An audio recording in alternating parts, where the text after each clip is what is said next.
Gumawa ng kasaysayan ng Philippine Women's National Ice Hockey Team matapos itala ang kauna-unahan nitong panalo sa IIHF Women's World Championship Division 3 Group B sa pamamagitan ng dominanteng 8-0 na panalo kontra Singapore sa Estonia.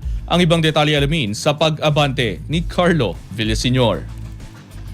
Gumawa ng kasaysayan ng Philippine Women's National Ice Hockey Team matapos itala ang una nitong panalo sa IIHF Women's World Championship Division 3 Group B sa pamamagitan ng 8-0 na pananaig kontra Singapore sa Estonia. Ipinakita ng Pilipinas ang balansing laro, pinagsama ang malupit na opensiba at matibay na depensa upang makamit ang milestone win sa international stage.